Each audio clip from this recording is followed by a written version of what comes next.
properties of catalysts on the carbon surface for sensing application with quantum chemical evidences. Today, I don't know, I cannot move to next slide. Okay, so today I will cover following topics. First, I will give very small introduction about the cyclic voltammetry and carbon-based electrode, how we can modify these electrode with the catalyst by different methods to analyze certain biomolecule for electrochemical biosensing applications. So at the end, I will conclude.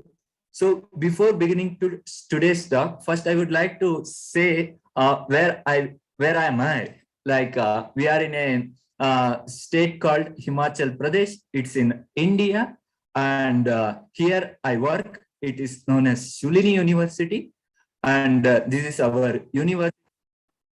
This is a very nice university. You are all very welcome here. We will be very happy to receive you in Shulini University at some part of the time. So let us begin today's talk. First, try to understand what is cyclic voltammetry.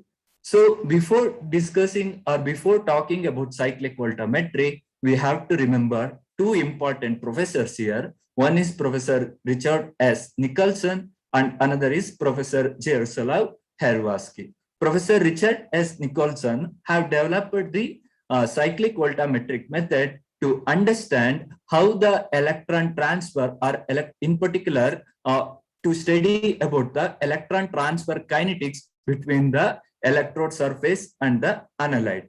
So in particular, Professor Richard S. Nicholson developed this method using the polarographic techniques which was developed by Professor Jaroslav Hervasky. Professor Jaroslav Hervasky got Nobel Award for the polarographic invention. So now we can imagine how important this method. So for those students who want to know more about the history and kinetics which we can study by cyclic voltammetry, they can refer these articles. These articles were written initially by Professor Richard S. Nicholson.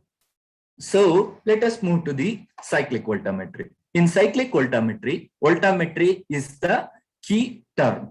So the voltammetry term is composed by the three different words. Volt means potential, amp means current, metry means measurement. So therefore, to plot any cyclic voltammogram, we need two axes. In general, we will take x-axis as a potential and y-axis as a current. What happens when I sweep the potential towards the positive direction? When I sweep the potential towards the positive direction, the electrode will get reduced or analyte will undergo oxidation. Similarly, when I sweep potential towards the negative direction, electrode will get oxidized or analyte will get reduced.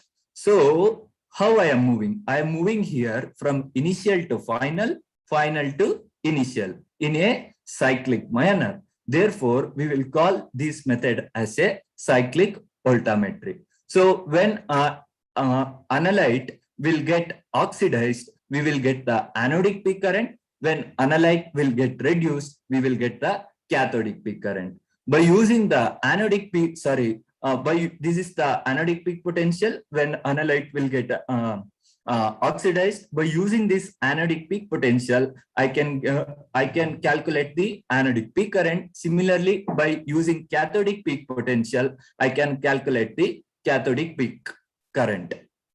So to perform cyclic voltammetric experiment, I need three electrodes because I want to measure here potential and current simultaneously. Here what happens between the reference electrode and the working electrode, I will measure the potential. Between the counter and working electrode, I will measure the current. So let us think what happens in a molecular level. So when I sweep the electrode potential towards the negative direction, what happens? The highest occupied orbital of the electrode will keep on increasing. So once this HOMO of the electrode will increase over the HOMO of the analyte, the electron will transfer from electrode to analyte, which means electrode is undergoing oxidation or analyte will undergoing reduction, right? So as I told just now, cyclic voltammetry, we will sweep the potential after some time towards the reverse side. So what happens when I sweep the potential in a reverse side? The HOMO of the electrode will keep on decreasing. So now what happens? Analyte will transfer electron to the electrode surface. This means analyte will undergoing oxidation or electrode will undergoing reduction. So therefore, by using cyclic voltammetry, I can measure the redox nature of any analyte. Okay. So now let us see. As I told, to perform cyclic voltammetric experiment, we need 3 electrodes. So in particular, working electrode is very important. What we are doing for our research, we are using carbon paste electrode as a working electrode. So we have to remember Professor Ralph Norman Adams for his wonderful discovery on the carbon paste electrode. Initially, Professor Ralph Norman Adams wanted to develop some alternative working electrodes instead of the dropping mercury electrode. We all know mercury is very toxic. So how after developing this electrode, he find the following advantage. If I use carbon paste electrode, it is comparatively more environmental friendly than the dropping mercury electrode or than any other type of the metallic electrodes. What are advantages of the carbon paste electrode? Why I should use carbon paste electrode? Carbon paste electrode have a very low resistance, and comparatively it is very economical, and I can remove the surface of the carbon paste electrode very easily and I can modify them. Above it all, it shows comparatively very low background current. Though carbon paste electrode have these many advantages, it has some disadvantage, like electron transfer kinetics is very low and its sensitivity is very low. Therefore, what we will do, we will add some catalyst to carbon paste electrode surface. Once after adding the catalyst to the carbon paste electrode surface, what happens? The electrode kinetics will improve, and as a result, its sensitivity and stability will also improve. So how it is improving? It is improving by induced or mediated electron transfer reaction. So how I can understand this mediated electron transfer reaction? I can understand this mediated electron transfer using theoretical methods. So if I use quantum chemistry, I can understand the electron transfer properties which is occurring at the carbon paste electrode interface, and I can look at where oxidation and where reduction is occurring at the electrode surface. Now let us see how I can prepare the carbon paste electrode. Preparation of carbon paste electrode is very easy. To prepare carbon paste electrode, we just need some carbon material and some binders. So here carbon material, we can select any carbon, for example, carbon nanotubes, graphite, graphite oxide, or fullerene, any type of carbon material we can use, but most of the electrochemists will prefer graphite powder because of its easy availability. So binder, most preferred binder is silicone oil. So what I have to do, I have to take carbon powder and silicon oil in a grinder motor and just grind it for an hour until you will get a homogeneous paste. Once you get a homogeneous paste, fill it on a Teflon tube. This Teflon tube is connected from the backside by a metallic wire. It may be copper. So once after filling it, what happens? The electrode surface will be very uneven or it will be rough. So what we will do, we will smooth it on a butter paper. So then electrode surface will look like this. So now I can imagine what is present at the carbon paste electrode interface. I have a carbon material and some silicon oil as a binder which sticks this carbon material together. So what happens? This silicon oil is unreactive and graphite powder or some carbon material, this is conductive.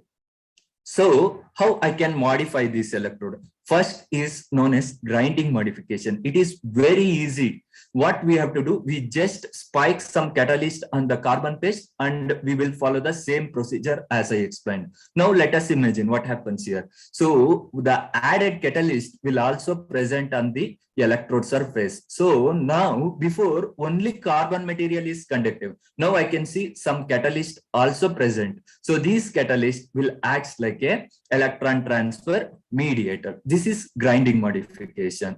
Another modification is known as drop casting modification. Here what we will do, once after preparing carbon paste electrode, we will drop cast some surfactants. Now we can see how it may look.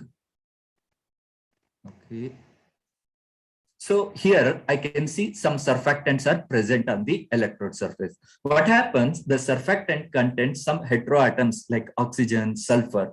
So these heteroatoms will increase the wettability of the electrode and it will increase the capacitance. As a result, what happens? More number of electroanalytes will undergo redox reaction on the surface. And again, these surfactants will form a self-assemble. So as a result of this self-assemble, not only now we are increasing the electron transfer kinetics or electron transfer active site, we are also increasing now sensitivity and selectivity of the electrode also. That means if I have a different analytes, only certain kind of analytes will undergo maximum redox electron transfer reaction. So another type of modification, it is known as electro deposition. Here what we have to do, we have to spike catalyst to the electrolyte solution and then sweep the cyclic voltammetric for 50 to 100 cycles. So then now how it may look. Now the catalyst may deposit on the electrode surface like a monomer,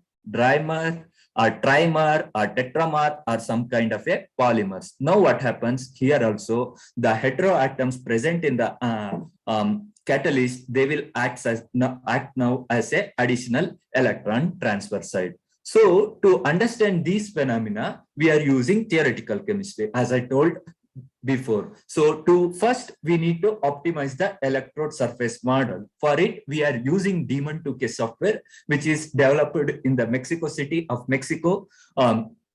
In particular, we are using VWN functional and DCVP set, basis set, and sometimes we will use PBE functional with tetrazeta VP basis set. So once after optimizing the electrode surface model, we will plot the frontier molecular orbitals and analytical Foucault functions using synapses. So what is Foucault function? Foucault function we can define mathematically like this equation. In this equation, rho is the electron density, n is the number of electron present in the model, and mu r here is the constant external potential. So let us see grinding modification. Here what we did, we modified the carbon paste by grinding method by adding organometallic compound which is known as a ferrocene.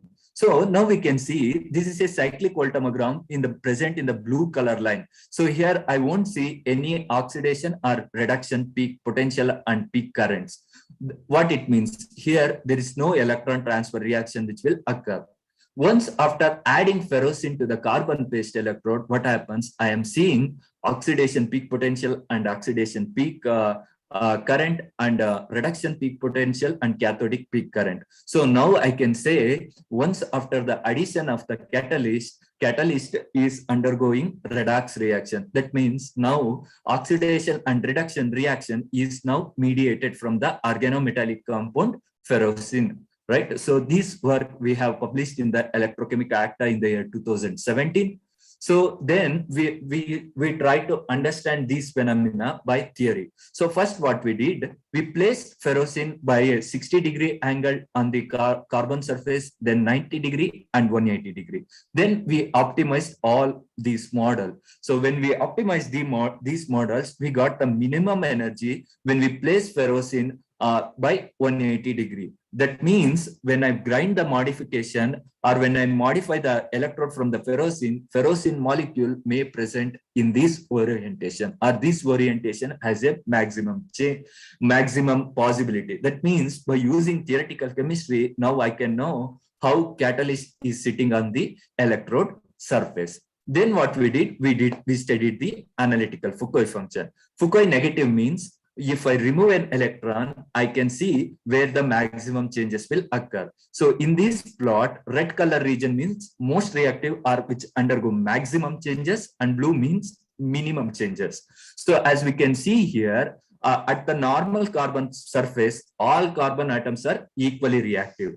But in presence of ferrocene, what happens? The ferrocene is more reactive than the carbon surface. That means what is happening here, if I remove an electron from the carbon ferrocene complex, the electron will easily removed from the ferrocene. That means oxidation of the electrode is occurring via ferrocene. That's why we are getting oxidation peak when I perform the cyclic voltammetric experiment. These results also we published in the Electrochemical Act in the year 2017.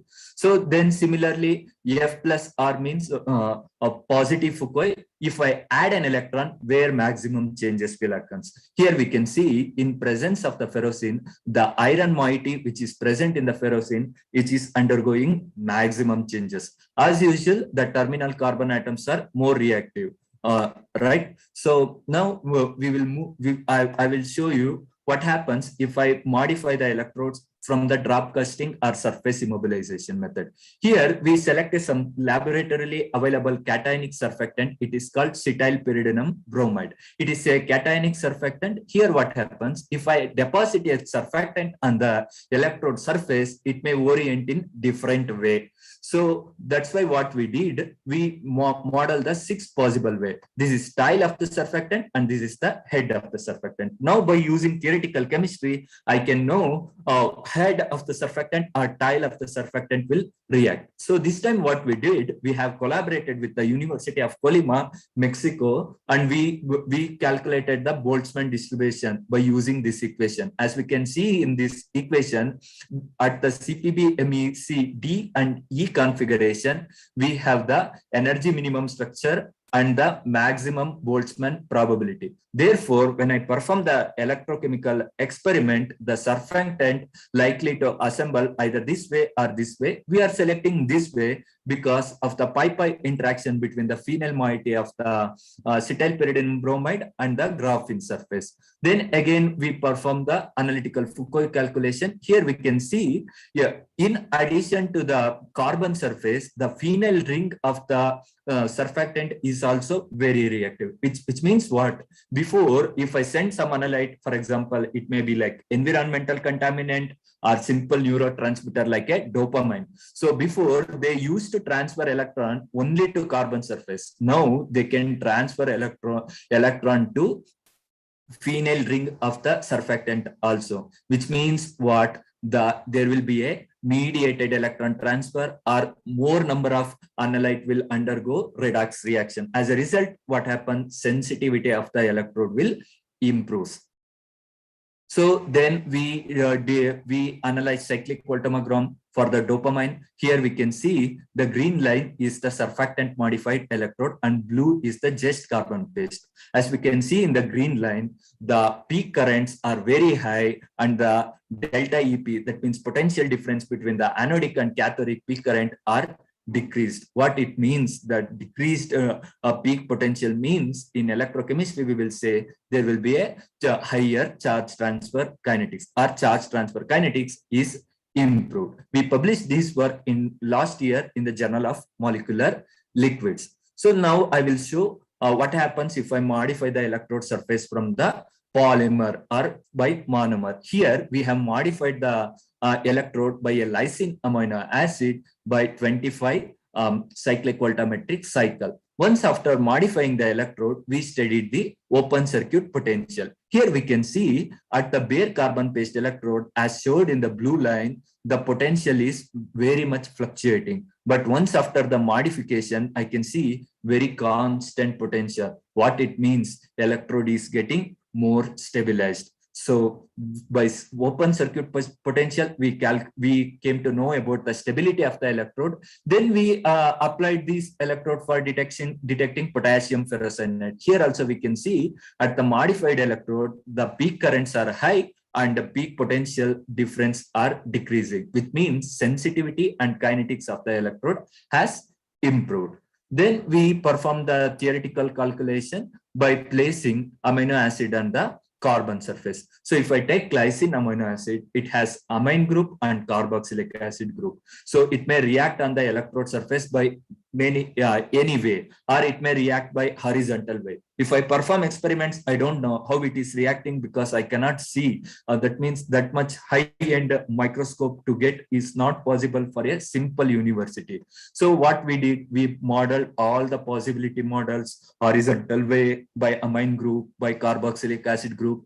Then we optimized the structure. We got energy minimum structure when lysine interact by horizontal way like LMCPE-D model or by amine group. That means when I deposit lysine on the electrode surface, the maximum possibility LMCPE-D or LMCPE-A. So then we plotted the we made the analytical Foucault analysis. Here we can see by analytical Foucault function, the heteroatoms which is present in the lysine are also acting like a electron transfer site. That means now analyte can transfer electron to lysine in addition to the carbon surface. Therefore, if I modify electrode surface from the lysine, the electrode performance will improve, right? So then we use this electrode to detect the dopamine in the commercial injection sample. As we can see here, this is green line is the bare carbon based electrode, and remaining lines are the lysine modified carbon based electrode. Here we can see there is a huge jump in the redox peak current. Some people will say it may due to the capacitance current, not due to the Faraday current. Therefore, we have reduced the background current, and that one also we have showed here. We got a comparatively very linear line. That means the concentration study is very perfect.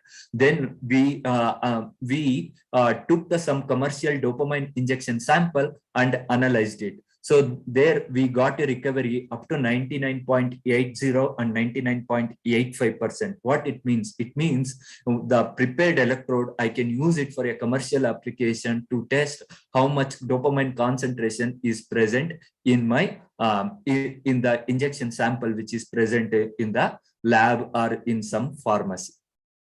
Right. So at the end, I would like to conclude this presentation. If we combine cyclic voltammetry and analytical Foucault function, it will be very useful to study the catalyst behavior on the electrode surface, in particular for sensing application. And quantum chemical modeling will also help us to understand how catalyst will stick or how catalyst will interact with the electrode surface. All the experiments which we performed are very simple and very low cost. Anyone can perform this experiment if they have a simple potentiostat and one simple desktop. So the software which we are using are academically free software, and potentiostats nowadays available in almost all universities. So currently we are doing certain work. First, we are developing some smart electrodes by using surfactants, and we are also using some theoretical methods, particularly quantum mechanics. And then we have collaboration with the Universidad de Guadalajara, Mexico, for developing some simulation code to understand the cyclic voltammograms for sensing application. And we have also collaboration with the Huempu University with Professor B.K. Swami to analyze the gasoline quality by using cyclic voltammetric sensor. And now we are starting to explore our cyclic voltammetry and analytical Foucault knowledge to understand the corrosion behavior. This is with the Professor S. Rao from the NITTE Bangalore. And recently, one company from the Bangalore is interested to collaborate with us to detect certain pesticides in the watermelon, or they want to develop some electrochemical sensors to know how much pesticides present in watermelon. So this is the ongoing work we are doing, and I am really very thankful to Professor Roches Preti Valencia for his kind invitation to share our knowledge to esteemed university like Universidad de Javarania. And thank you everyone for listening me. If you have any doubts, please feel free to ask me.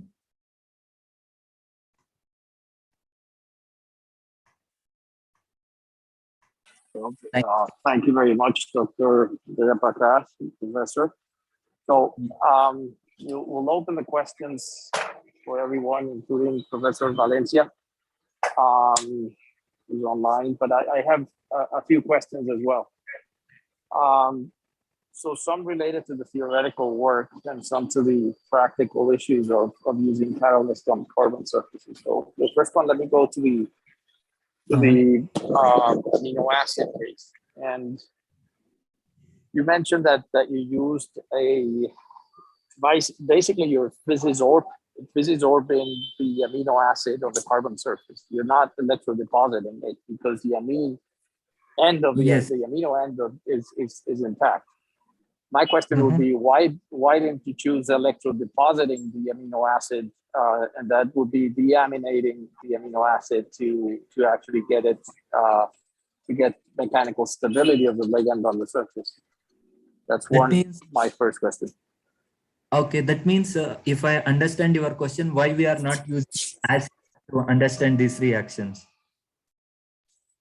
No, why are you using physisorb molecules that have very small binding energy as ligands? Yeah, so I understand.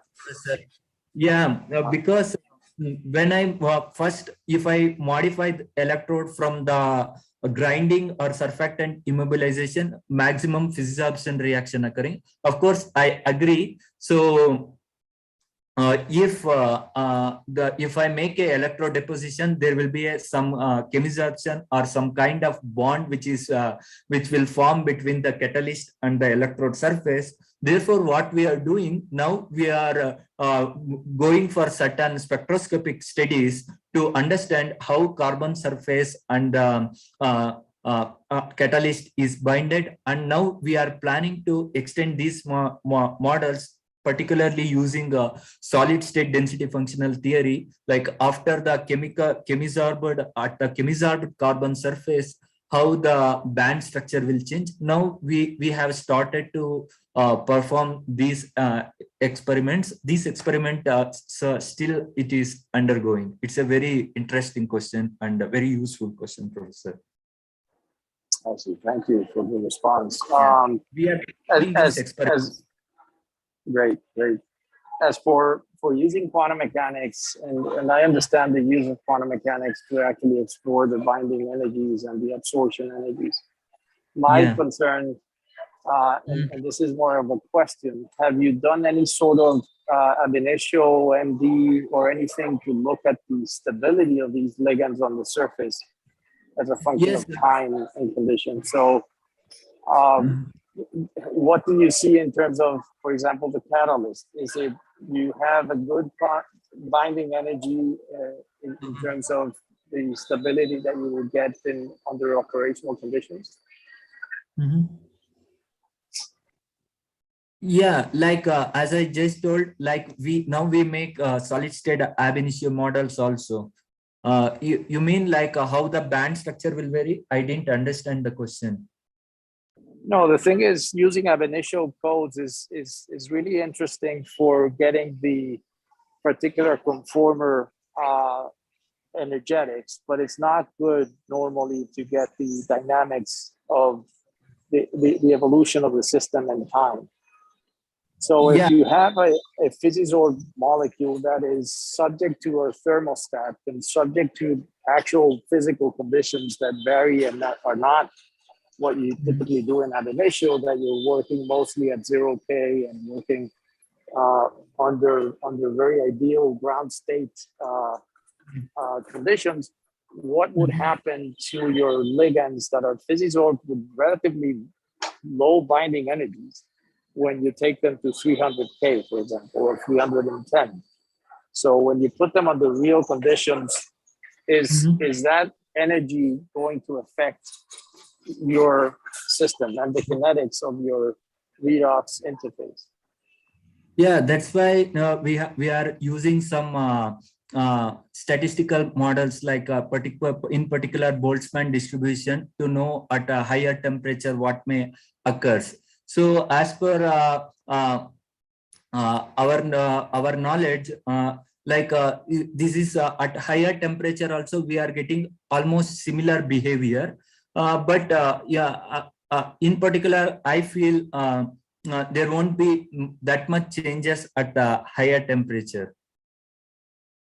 So have you thought of using molecular dynamics to look at the evolution of these systems instead of just looking at the zero-K energetics? Yeah, we are starting to look this in particularly by solid state models by using some free softwares like Quantum Espresso. We are working now. Okay, so we have some questions from the audience, and let me start by a question by Josh Valencia. So, Professor Valencia. So, how could you use carbon-based electrodes for gas determination and quantification? So he's basically concerned about the fact that detecting gases with solid state devices. So he says usually these oils for carbon-based electrodes are presented as interfering at negative or very positive potentials.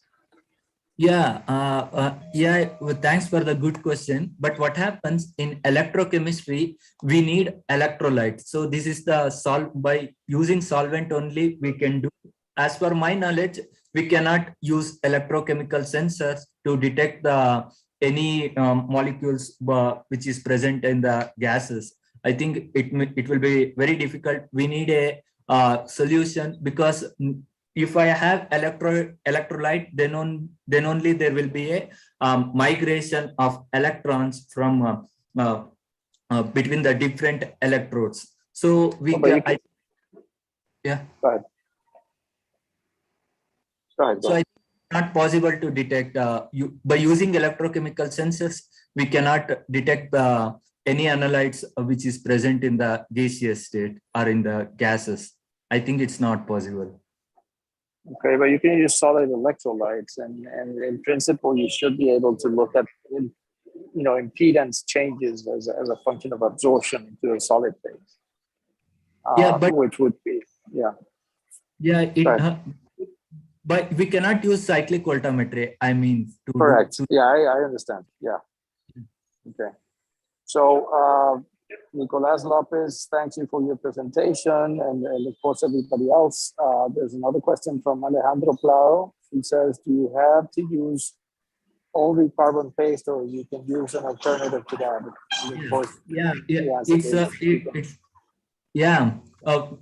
We are using other electrodes, like for example, you can use glassy carbon electrode, and more advanced electrode like a screen printed graphene electrodes you can use, or even you can use carbon fibers. It all depends on what type of application. For example, if you want to study in vivo, like if you want to study some, dopamine or neurotransmitter concentration in particularly like a rat brain, there you can use carbon fibers. Or if you want to detect petrochemicals, in these cases metallic electrodes will be also more preferred, because carbon based electrode is not very stable. So it depends what type of application you want to do. Okay, right. And finally, we have a question from Gustavo Lara. He's a doctoral student. Thank you, Guru Raj, for your presentation. He's asking, does the magnitude of the Fukui function have a direct relationship with the reaction spontaneity? I'm not sure I understand the question, but maybe Gustavo, you can express it verbally.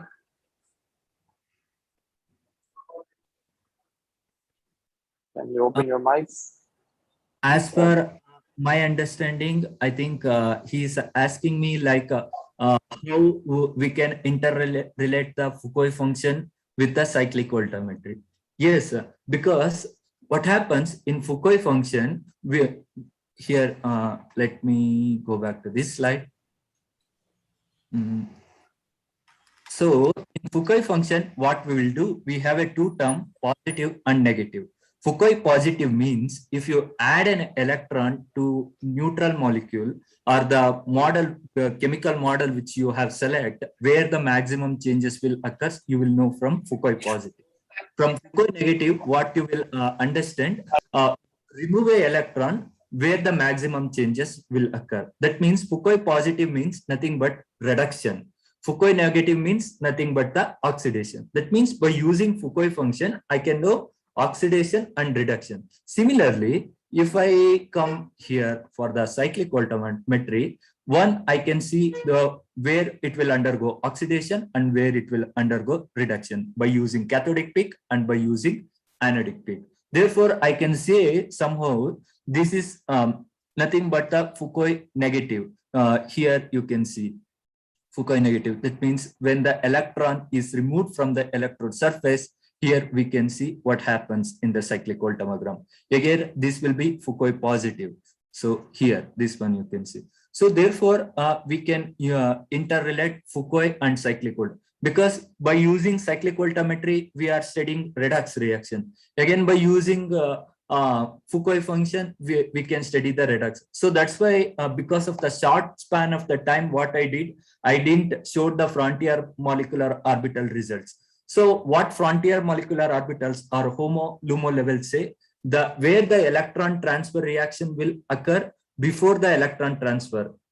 So Foucault will say after the electron transfer, where the maximum change will occur. That means if I think this one as a ferrocene modified carbon surface, here the oxidation means the electrode complex ferrocene and the some catalyst and the carbon surface, it undergo electron is removed from this surface. That means here I can see where the maximum changes occur. That means this portion at this portion maximum changes occurred. That means here the electron is transferred from it is confirmed electron is transferred from this oxidation peak, and here it is saying maximum changes occurring. Therefore, we can and yeah, I think I understand, and it's a very good explanation.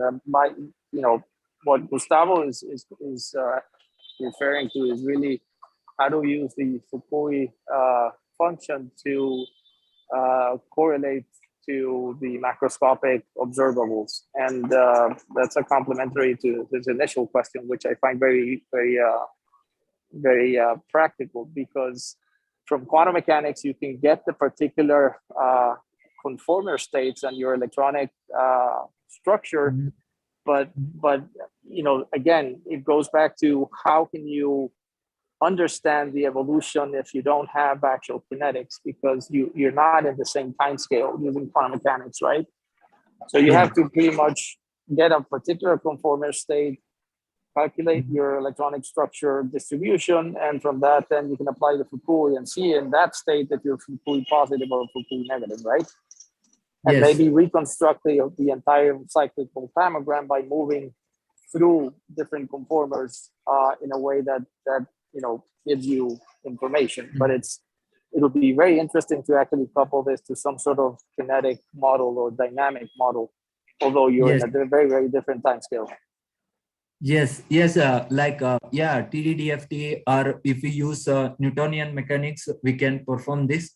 So now we are thinking to do these kind of studies by using some software like Quantum Espresso. Now we have slowly started. So in the initial time, we started this work to understand why the sensing activity is improving at the catalyst modified surface. Now we are thinking to understand more about the kinetics, and as you told, like how the conformation will change at a different temperature, and during the process, what are all the things will occur. Now we are planning this kind of work, but still we haven't get very good results related to it. We are trying. Okay, maybe we should collaborate. We're doing a lot of theoretical first principles based molecular dynamics and reactive dynamics. Yeah. So we can probably talk offline about this. And again, thank you, Professor Jayaprakash for an excellent talk, and I think everybody in the audience is quite impressed and thankful for your presentation again. Thank you so much, So Professor. a virtual clap and congratulations. Thank you. Thank you, Professor. Thank you. Okay. Just So now we're going to move to our second seminar for the day, and I'm going to switch to Spanish. Sorry about that, Prakash. Yeah. Ahora presentamos un trabajo de José Gregorio Severiche Castro. José Gregorio es doctor en física de la Universidad Estatal de Londrina, en Brasil. Y José Gregorio va a presentar una charla titulada con una pregunta, que es proteína milagrosa para la sostenibilidad del suelo. Invitamos a José Gregorio como un posible postdoctorando en el grupo y en el equipo del programa OMICA. José Gregorio, bienvenido y muchas gracias pues por la charla. Buenos días a todos. Gracias por la presentación, doctor Andrés. Voy a compartir con ustedes la presentación.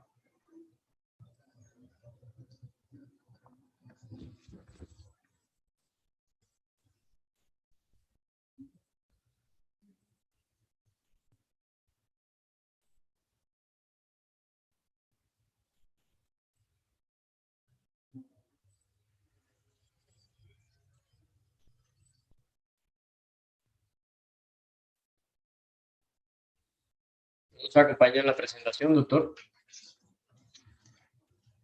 Sí, ya se ve bien. Ok. Configurar la parte del video.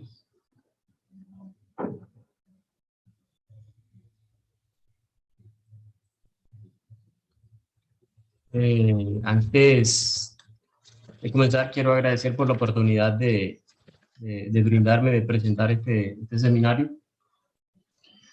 Mi nombre es José Gregorio Severiche Castro y el seminario que presentaré, como el doctor Andrés lo dijo, es con una pregunta: proteína milagrosa para la sostenibilidad del suelo.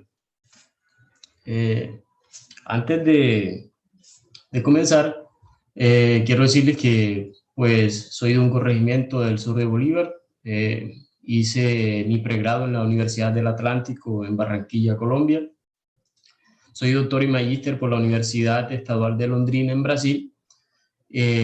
Todos mis estudios de posgrado los realicé con una beca otorgada por el gobierno brasilero, por una organización de promoción de la ciencia y la tecnología en Brasil conocida como CNPq. Actúo desde el 2014, que fue cuando comencé mi maestría en la caracterización de anestésicos locales tipo aminoamidas y aminoésteres en base a sus propiedades eléctricas, como también el espectro Raman, infrarrojo, gap de energía, utilizando métodos teóricos cuánticos.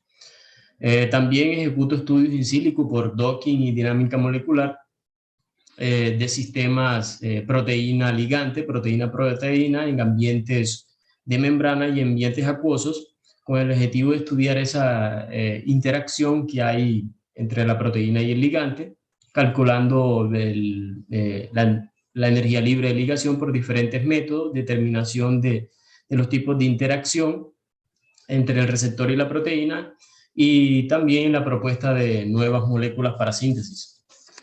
Bien, como introducción, las prácticas agrícolas como la adición de cal, fertilizantes inorgánicos y además pesticidas pueden cambiar la naturaleza física y química del suelo, alterando el número de organismos y la propagación de estos. Dado que la salud de las plantas está íntimamente ligada a la salud del suelo, la gestión del suelo de manera que se conserve y mejore la biota, esta puede mejorar el rendimiento y la calidad de los cultivos. Existe una comunidad de suelos diversa que pues no solo ayudará a prevenir las plagas y enfermedades transmitidas por el suelo, sino que también acelerará la descomposición de la materia orgánica y compuestos tóxicos, y además de eso mejorará el ciclo de nutrientes y la naturaleza del suelo. Los microorganismos son los miembros más abundantes en la biota del suelo, y en la rizósfera, zona del suelo la cual está influenciada directamente por las raíces de las plantas y que tienen altas poblaciones de microorganismos. El principal grupo de hongos que se encuentran en las raíces, cerca del 80% de las especies en las plantas terrestres, son los conocidos como hongos micorrízicos arbusculares.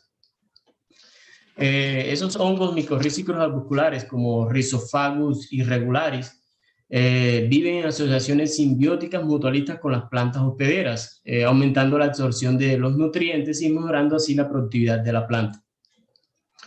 Esta actividad de los hongos micorrízicos produce una glicoproteína conocida como glomalina, la cual se identifica operativamente como la proteína relacionada con la glomalina y contribuye a la formación de agregados y suelos estables, como relatado por Bori et al. En 2008, y una mayor estabilidad en los agregados del suelo puede proteger los nutrientes absorbidos dentro de estos.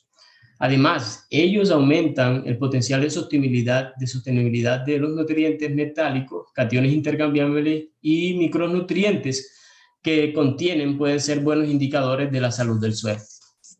Ok, debido a que pues, la secuencia total de la proteína glomalina no se encuentra caracterizada, yo hice una simulación por homología con los residuos de aminoácidos encontrados en el banco de datos Uniprot. Lo llevé también a un servidor online que es conocido, que es llamado pues PIFAN, que describe qué tipo a qué familia pertenecen las proteínas o la proteína modelada. Y indicó que es una familia de las chaperonas moleculares, que generalmente son utilizadas para caracterizar un grupo de diferentes proteínas que comparten esa propiedad de estabilizar además el ennovelamiento de otras proteínas y auxilian en el proceso de montaje de proteínas recién sintetizadas, de degradación, entre otras. En este modelo lo simulé utilizando el servidor online Fire2 para una mejor visualización, debido a que en el artículo no se mostraba la proteína completa. Bien, el artículo que les traje hoy para compartir sobre la proteína tiene que ver con simulaciones de dinámica molecular, docking molecular, un estudio in silico. En él se modeló la secuencia de aminoácidos de la glomalina y se hizo un estudio por dinámica molecular con del complejo de la glomalina y un modelo de materia orgánica. Este trabajo fue desarrollado por los pesquisadores presentes aquí en la Universidad de Bengaluru, en la India. Ellos tuvieron como objetivo fue determinar los mecanismos moleculares subyacentes de la interacción entre la glomalina y la materia orgánica del suelo. Y se propusieron las tareas de modelar la estructura 3D a partir de la secuencia de aminoácidos encontrada, seguido de la optimización del modelo de la materia orgánica. Además de eso, se hizo un acoplamiento molecular entre el modelo de materia orgánica y la proteína, seguido de la investigación de la afinidad, las interacciones y la actividad de este complejo en un ambiente de agua, utilizando solvente explícito para las simulaciones en dinámica molecular. Bien, ¿con qué justificativas pues ellos hicieron este trabajo? Debido a las funciones que tiene la glomalina, ya que las concentraciones de esta en los suelos se han relacionado con el cambio de uso de la tierra, lo que indica que su abundancia responde a las modificaciones de los ecosistemas. Y varios experimentos han demostrado que la estabilidad agregada de los suelos agrícolas y nativos se correlaciona con la proteína, lo que es un indicador además de que los agregados, la glomalina protege las hifas de otros ataques microbianos y ayuda a estimular el crecimiento de las plantas y los microorganismos. El modelo de la estructura de la materia orgánica fue obtenido del Museo Virtual de Minerales y Moléculas, el cual la estructura modelo se presenta aquí, que está compuesta por carbonos, hidrógenos, nitrógeno, oxígeno y azufre.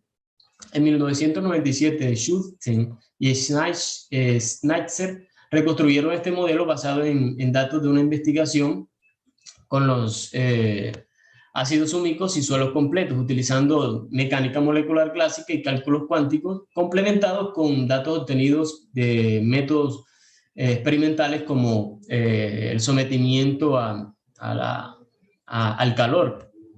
Bien, ellos tomaron este modelo de materia orgánica, lo reoptimizaron porque inicialmente el trabajo de esos investigadores mostró que ellos utilizaron el software Hypercane y también hicieron una optimización utilizando un método de mecánica molecular, pero estos ahora en el artículo recién publicado en el 2021 reoptimizaron ese modelo utilizando un método semiempírico conocido como AM1.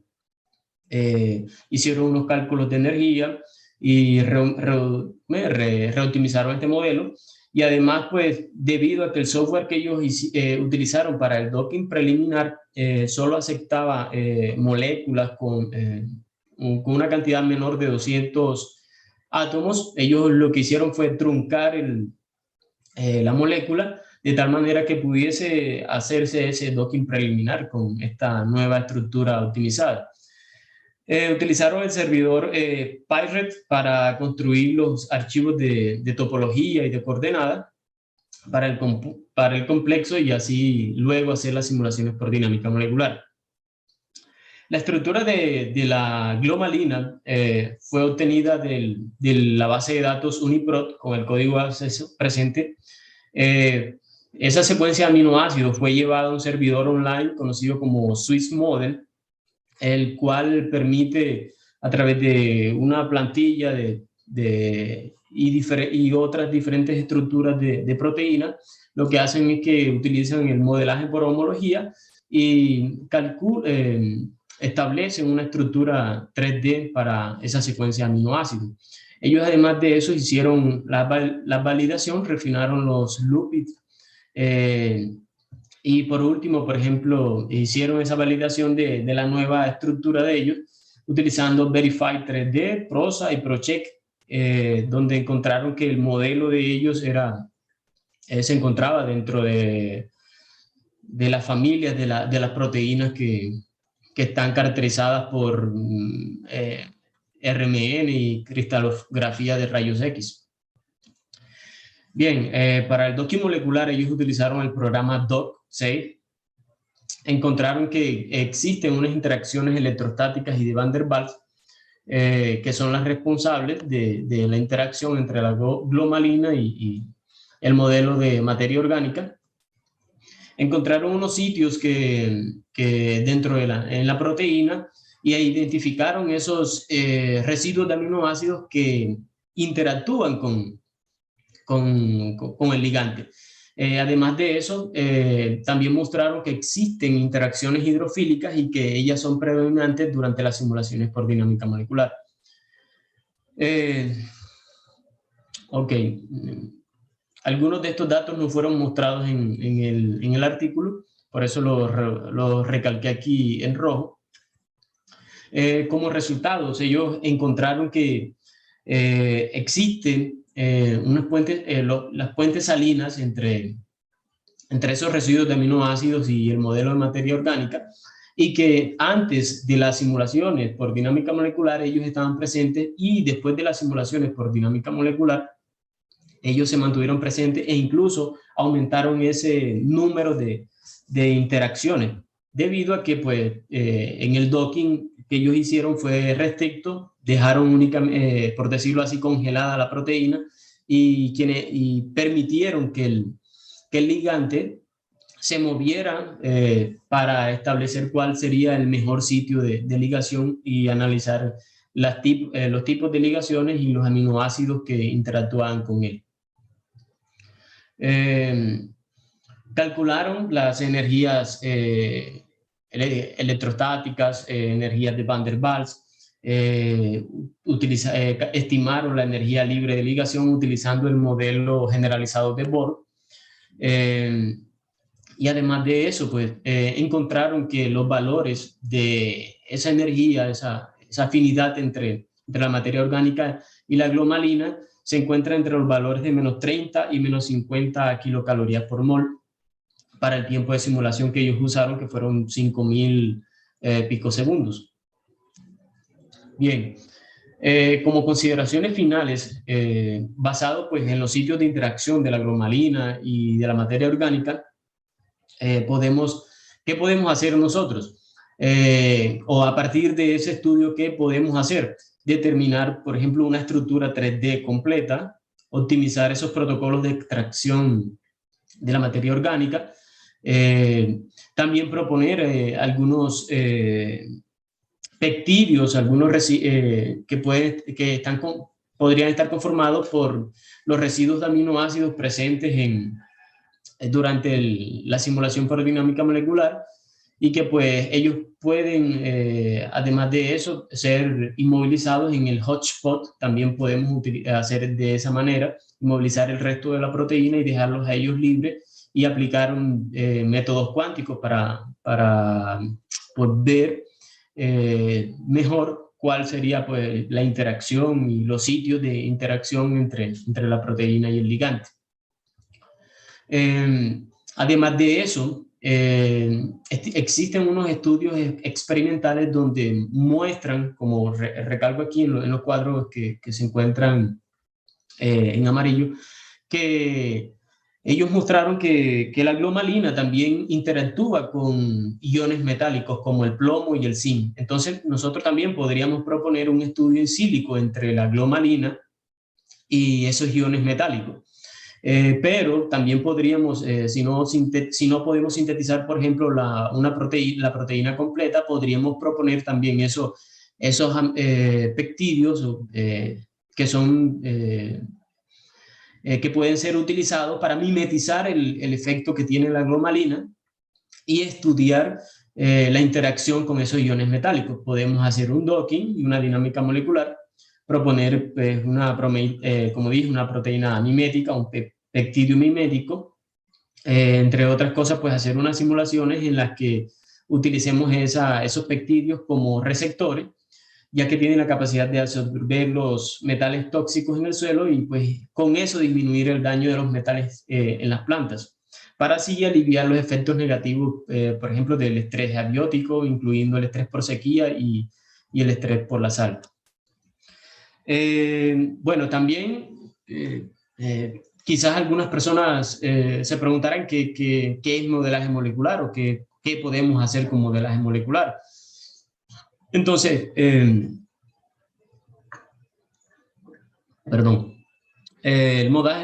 modelaje molecular puede ser entendido como el acto de modelar, es decir, construir o manipular un modelo, y la palabra modelo puede ser entendida como una representación simplificada de fenómenos, objetos, que pueden ser, por ejemplo, macromoléculas o complejos fármaco-receptor. Y el objetivo de ellos es comprender las estructuras y las propiedades moleculares para alcanzar ese objetivo. ¿Qué hacemos? Pues utilizamos recursos computacionales, usando química teórica, física cuántica, para realizar esos cálculos necesarios por medio de algoritmos o programas específicos.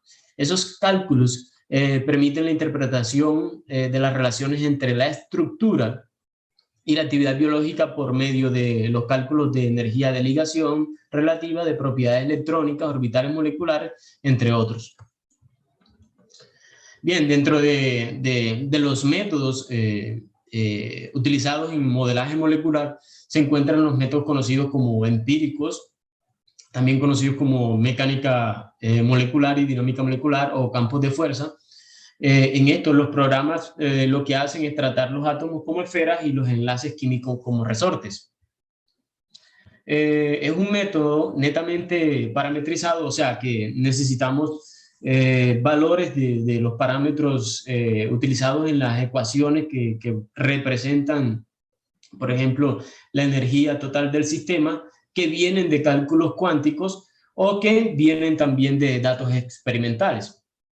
Entre comillas coloqué como que tienen un bajo costo computacional, pero esto pues es subjetivo porque depende mucho del tipo, y el número de átomos que nosotros tenemos para simular.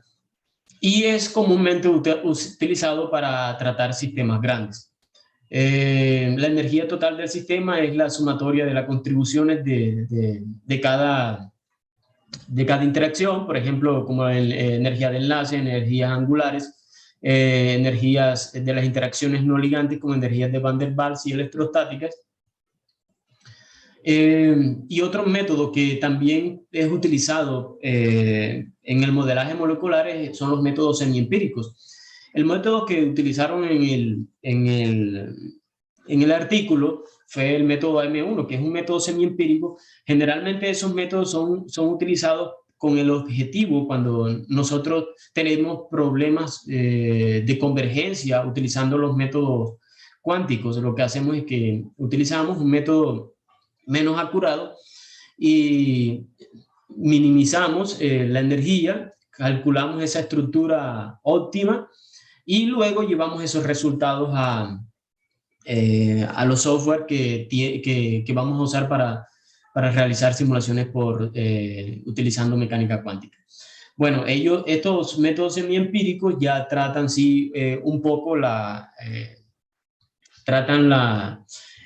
electrones de valencia, y la descripción de estos electrones nos lleva a que vamos a tener una ganancia en la descripción del sistema, puesto que los métodos de mecánica molecular no llevan en cuenta los electrones. También estos métodos semiempíricos pueden ser usados para estudiar ligaciones químicas, interacciones, iones. Es un método también parametrizado, ya que requiere de los parámetros que vienen sea de datos de resultados experimentales o de métodos cuánticos. Y la energía total del sistema es representada como la suma de la energía electrónica, de la contribución de los electrones, con la energía de la repulsión entre los núcleos.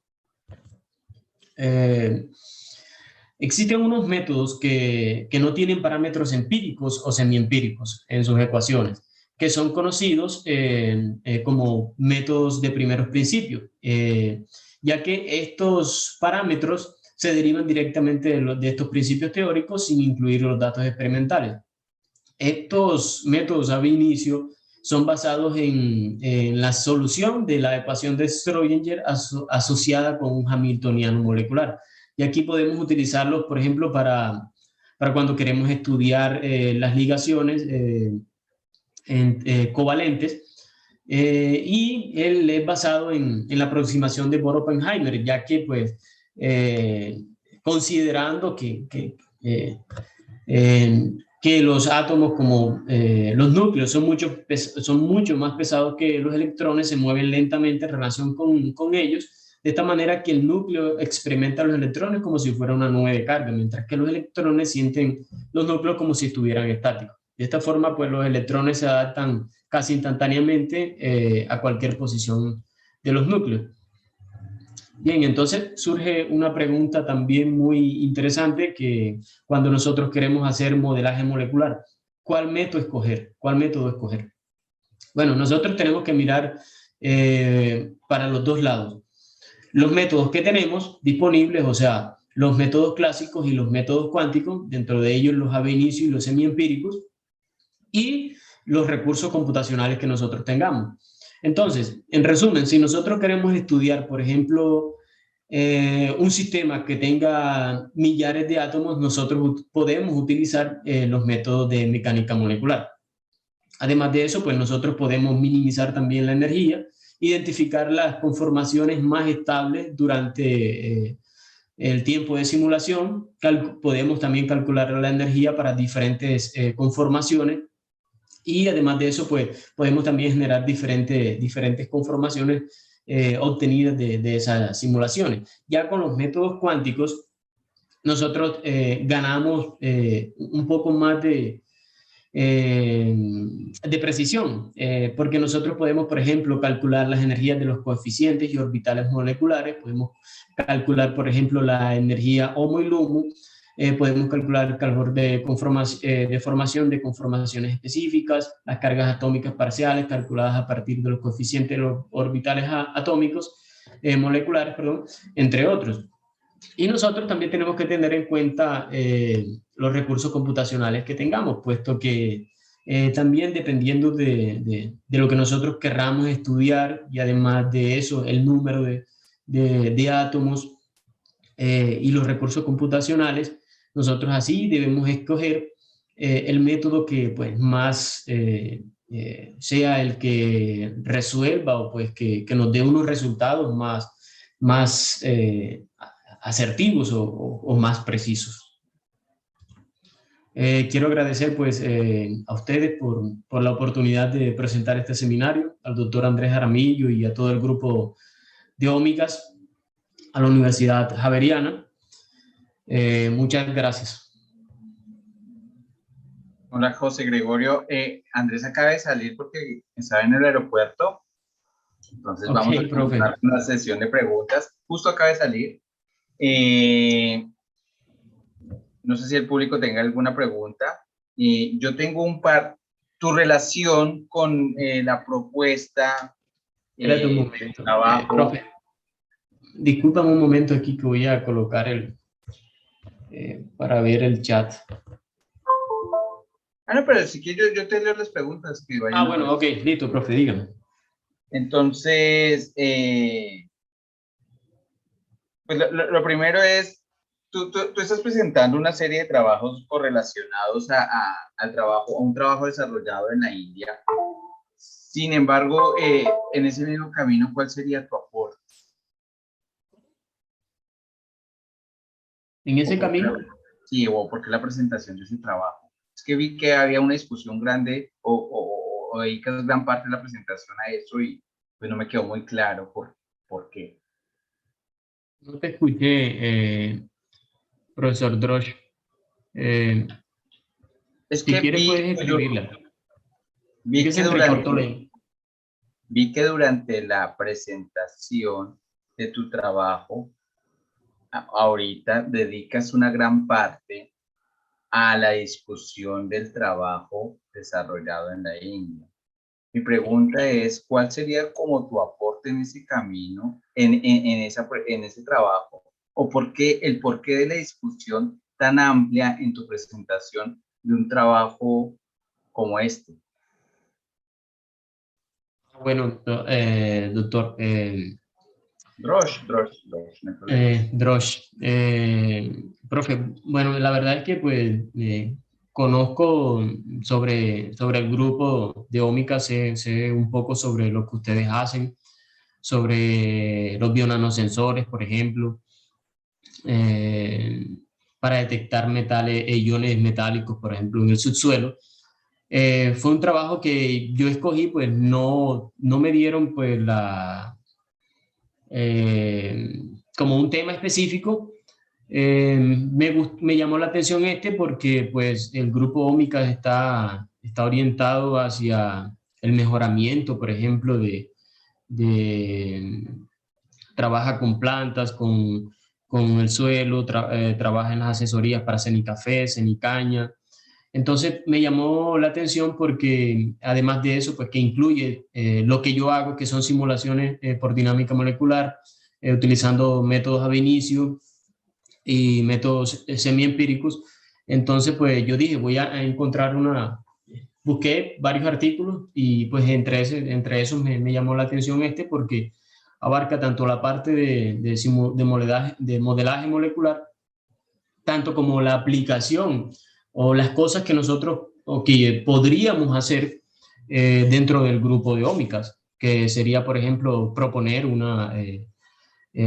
como dije, proponer unos peptidios que tengan la capacidad de mimetizar la glomalina y utilizarla en la detección de iones metálicos en el subsuelo. Sí, porque después hablaste precisamente de la síntesis de péptidos y proteínas, aunque eso no es tan fácil de hacer. Bueno, hay mecanismos, pero acá. Gustavo, le pedí pues, también que nos apoyara y pues agradece mucho tu presentación, igual yo también, la verdad, bastante interesante. Y él pregunta que cómo se podría anticipar el efecto de la temperatura en la reactividad proteína-metal y garantizar que la estructura analizada es válida para las temperaturas en terreno. ¿Cómo podrías anticipar el efecto de la temperatura? ¿Cómo podrías anticipar el efecto de la temperatura en la actividad proteína-metal y garantizar que la estructura analizada es válida para las temperaturas en terreno? Bueno, en dinámica molecular podemos hacer uso de la dinámica molecular para diferentes temperaturas. Entonces podríamos, por ejemplo, colocar temperaturas ambientes, la temperatura ambiente, podríamos tomar temperaturas inferiores y en base a eso estudiar, por ejemplo, cuál sería el efecto que tendría ese complejo cuando está a diferentes temperaturas. Por ejemplo, podríamos utilizar una temperatura ambiente de Bogotá, otra de Cali, otra de la costa Caribe, y así con diferentes temperaturas nosotros podríamos estudiar cómo influye la temperatura en la estabilidad de ese complejo. Bueno, pues sí podrías hacer una curva, ¿no? Pero igual es lo que se pretende. Bueno, de todas formas, también hay otra pregunta que sería que es cómo validar el nivel de teoría empleado que describe correctamente el sistema de modelaje. Bueno, para eso, pues, es una pregunta también muy interesante porque a tener en cuenta antes de tomar la decisión de qué método usar o qué modelo. Pero, por ejemplo, en dinámica molecular, nosotros podemos usar, comparar algunas propiedades que son estructurales, como el RMSD, que es el desvío cuadrático medio de la proteína, o podríamos utilizar también el desvío cuadrático medio por residuos de aminoácidos. Lo que me conllevaría a mí, por ejemplo, de establecer si la proteína se mantuvo estable durante el tiempo de simulación.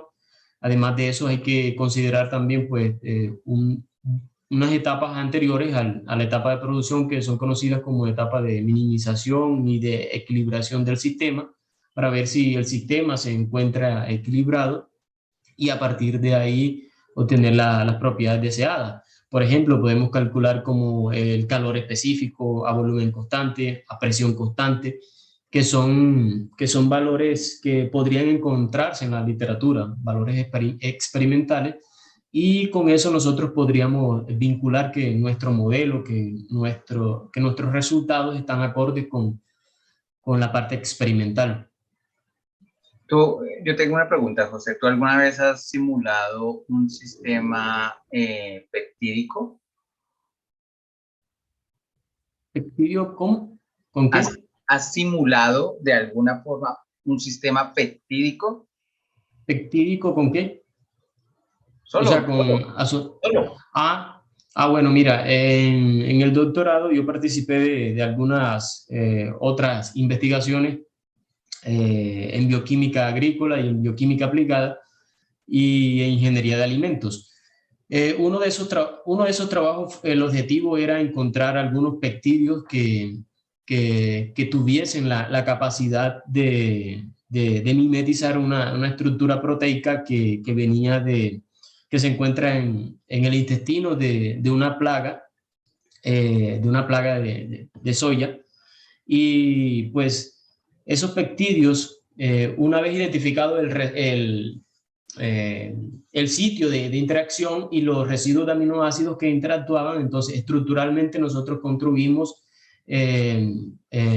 esos esos peptidios, y luego se hizo una nueva simulación por dinámica molecular para ver si realmente ellos inhibían, por ejemplo,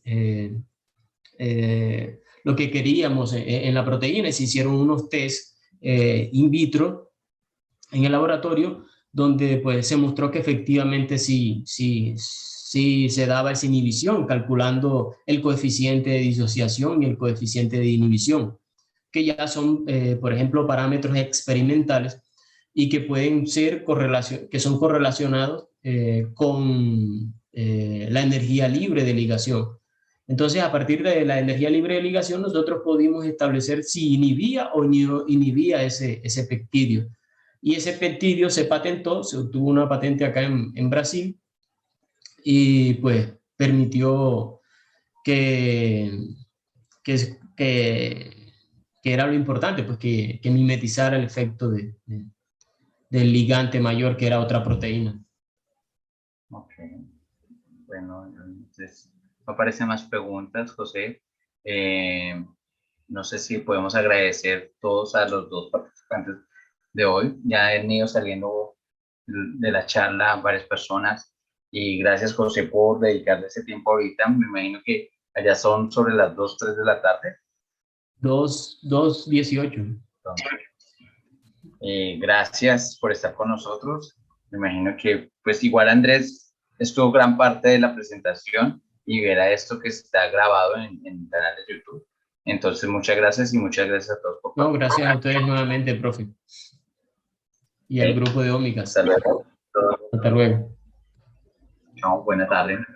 Igual, a ustedes.